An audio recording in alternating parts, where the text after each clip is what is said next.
গল্পের শুরুতেই আমরা কয়েকজন বন্ধুদেরকে একসঙ্গে দেখি, আর তারা তাদের কমন একজন ফ্রেন্ডকে পিক আপ করতে এসেছিল।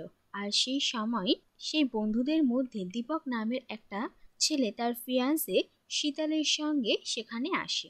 আর এরপর সেখানে নানা রকমের গল্প হতে হতেই তারা ভালোবাসা নিয়েও কথা বলতে শুরু করে। আর দীপকের ফিয়ান্সে শীতল বিশ্বাসই করে না যে সত্যিকারের ভালোবাসা এক্সিস্ট করে। আর তাই তারা সবাই মিলে শীতলকে তাদের এক বন্ধু রাজ আর তার ওয়াইফ প্রিয়ার প্রেম কাহিনী শোনাতে শুরু করে। এরপরে আমরা রাজ মাথুরকে দেখি, যে কিনা একজন ইঞ্জিনিয়ার, আর সে রাজ ট্রান্সপোর্ট নামের একটা ছোট ট্রাকিং কোম্পানি শুরু করেছিল। রাজ ভীষণই কেয়ারফ্রি একজন মানুষের সবসময় হাসি খুশি থাকতো, আর সে ভীষণই আনঅর্গানাইজড, মেসি আর লেজি ছিল। আর কোনো কাজ কখনো ঠিক সময় করতো না, আর যেমন হোক সেভাবে নিজের জীবনটাকে চালাতো। কিন্তু এত সব কিছুর মধ্যেও সে ভীষণই হাসি খুশি থাক। অন্যদিকে আমরা প্রিয়া চোপড়াকে দেখি, যে কিনা একজন সাকসেসফুল ফ্যাশন ডিজাইনার, আর সে একটা ভীষণই বড়লোক ফ্যামিলি থেকে বিলং করে। আর প্রিয়া তার ফ্যামিলির সঙ্গে গ্রিসে থাকতো, আর এরপরই সে তার আন্টি অ্যানার সঙ্গে দেখা করার জন্য ইন্ডিয়াতে আসে। আর ইন্ডিয়াতে আসার পরই একদিন প্রিয়ার গাড়ি আর রাজের ট্রাকের সঙ্গে একটা অ্যাক্সিডেন্ট হয়। আর এরপরই তাদের দুজনের মধ্যে কথা কাটাকাটি হয়, আর তারপর তারা যে যার রাস্তায় চলে যায়। আর এরপরই একদিন রাজ আর প্রিয়ার আবারও এক কমন ফ্রেন্ডের বিয়েতে দেখা হয়। আর সেখানে প্রিয়া রাজের কাছে অ্যাকসেপ্ট করে যে সেদিন তারই ভুল ছিল। আর এরপরই দেখা যায় যে তাদের মধ্যে ধীরে ধীরে কথাবার্তা শুরু হয়। আর রাজ একদিন প্রিয়াকে শহর ঘুরিয়ে দেখার জন্য ইনভাইট করে। আর একটা গোটা দিন তারা দুজন ভীষণই ভালোভাবে কাটায়। আর এরপর প্রিয়া রাজকে নিজের নাম্বার দেয়, আর তারপর সেখান থেকে চলে যায়। কিন্তু রাজ সেই নাম্বারটা সেভ করে রাখে না, আর সেই কাগজটা হারিয়ে যায়, তাই সে আর প্রিয়ার সঙ্গে কন্ট্যাক্ট করতে পারে না। আর এরপর ধীরে ধীরে রাজ রিয়েলাইজ করে যে সে প্রিয়াকে কতটা ভালোবাসে। আর অন্যদিকে প্রিয়া কোথায় থাকে তার কন্ট্যাক্ট নাম্বার কিছুই তার কাছে ছিল না, তাই সে গোটা শহরে প্রিয়াকে খুঁজে বার করার জন্য হন্যে হয়ে ঘুরে বেড়ায়। আর এরপরে ফাইনালি ট্রাফিক জ্যামে প্রিয়ার সঙ্গে রাজের দেখা হয়। আর রাজ প্রিয়াকে জানায় যে সে তাকে কতটা ভালোবাসে। কিন্তু এই কথা শুনে প্রিয়া ভীষণই অবাক হয়, আর সে রাজকে বলে যে প্রিয়ার আসলে আগে থেকে বিয়ে ঠিক হয়ে গেছে, আর তার ফিয়ান্সের নাম হচ্ছে সমীর। ইনফ্যাক্ট তার বিয়ের জন্য প্রিয়া খুব শিগগিরই গ্রিসে ফিরে যাবে। আর এই কথা শুনে রাজের ভীষণই খারাপ লাগে।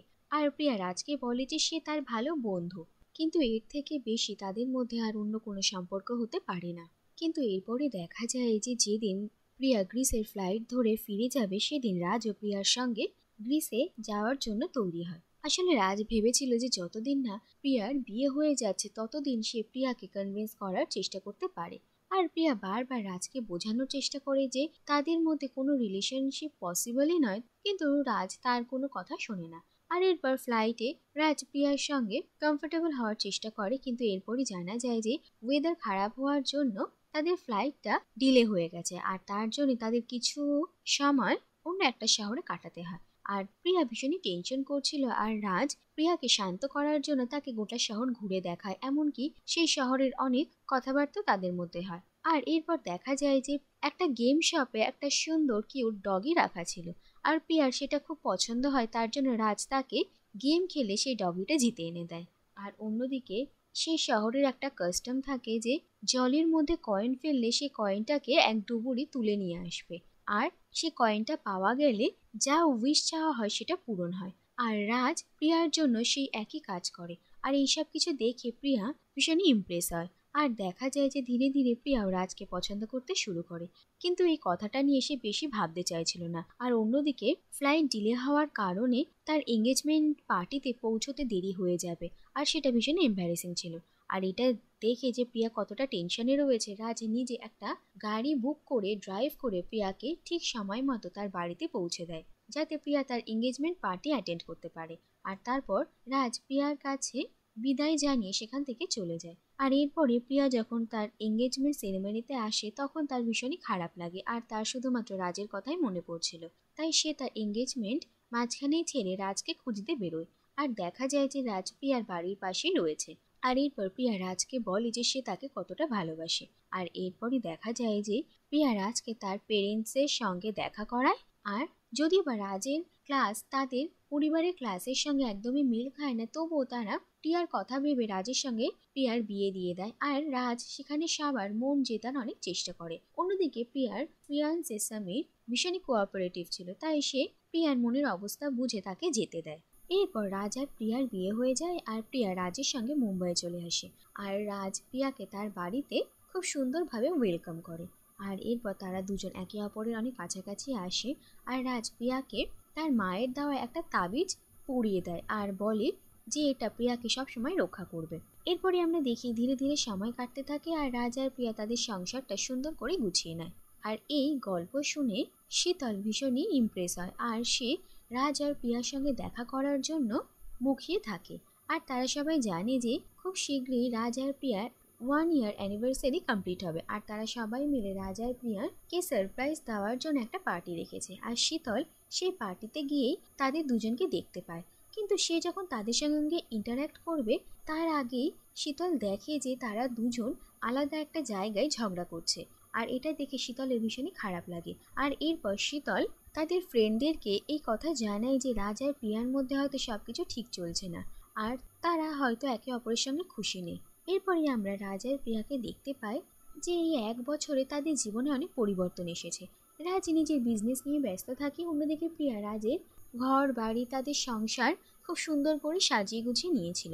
অন্যদিকে প্রিয়ার আন্টি অ্যানা মাঝে মাঝে প্রিয়ার সঙ্গে দেখা করতে আসতো আর প্রিয়ার লাইফস্টাইল যে এতটা বদলে গেছে সেটা তিনি মেনেই নিতে পারছিলেন না, তাই তিনি প্রিয়াকে নানা রকমভাবে তার লাইফ মেনটেন করার জন্য হেল্প করতেন। কিন্তু প্রিয়া বুঝতো যে রাজ কমপ্লেক্সিটিতে ভুগছিল, যে প্রিয়ার ফ্যামিলি এত বড় লোক আর রাজ একজন মিডল ক্লাস।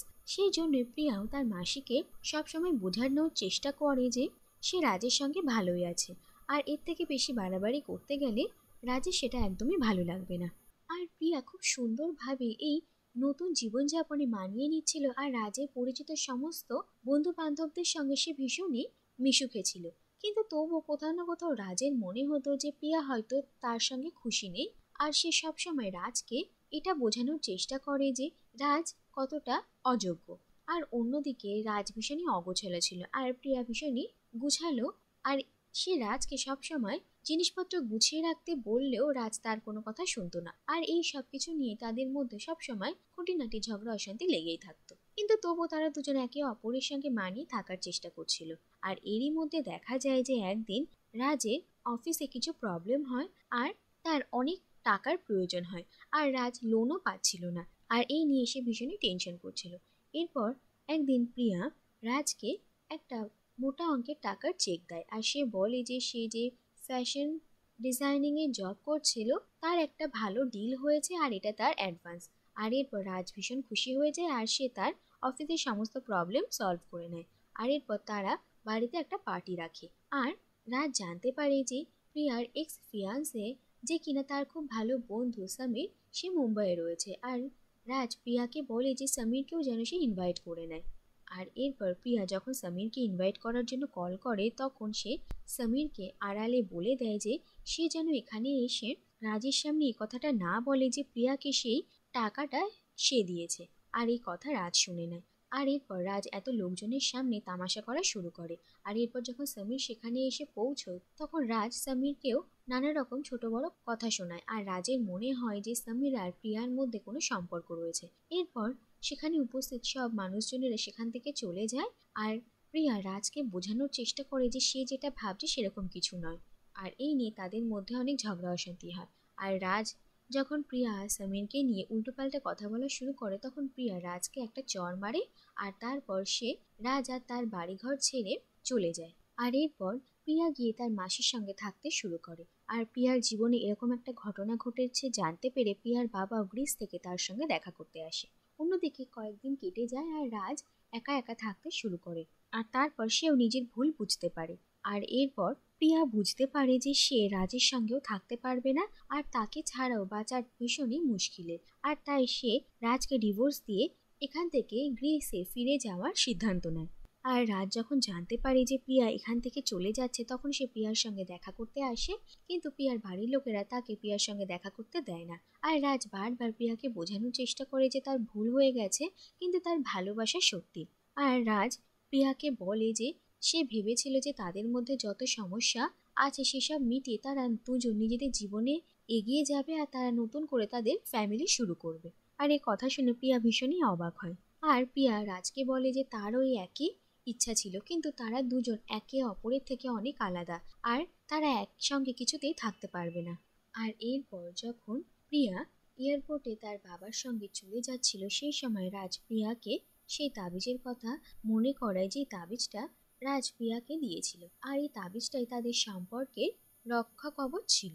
কিন্তু দেখা যায় যে তবুও প্রিয়া দাঁড়ায় না আর সে চলে যায়। আর এরপর রাজও হতাশ হয়ে তার বাড়িতে ফিরে আসে আর সে আক্ষেপ করতে থাকে। কিন্তু এরপর দেখা যায় যে রাজের আগে প্রিয়া সেই বাড়িতে ছিল আর প্রিয়াকে দেখে রাজ ভীষণই অবাক হয়। প্রিয়া রাজকে বলে যে তারা দুজন যে স্বপ্ন দেখেছে সেই স্বপ্নটা শুধুমাত্র তারা এক হলে পূর্ণ হতে পারে। আর তারা একে অপরকে বলে যে এবার তাদেরকে একে অপরের সঙ্গে মানিয়ে নিতে হবে। কিন্তু পরক্ষণে দেখা যায় যে তারা দুজন মজা করে আবার একে অপরের সঙ্গে ছোটখাটো বিষয় নিয়ে নোকঝোঁক করা শুরু করে। আর যার থেকে এটাই বোঝা যায় যে এই নোকঝোঁক ছোটখাটো অশান্তি এই হচ্ছে তাদের ভালোবাসার বহিঃপ্রকাশ। আর এইভাবেই তাদের জীবনটা কাটবে। কিন্তু তারা দুজন একে অপরকে ভালোবাসবে, একে অপরের পাশে থাকবে আর একে অপরের সমস্ত ভুল মানিয়ে নেবে।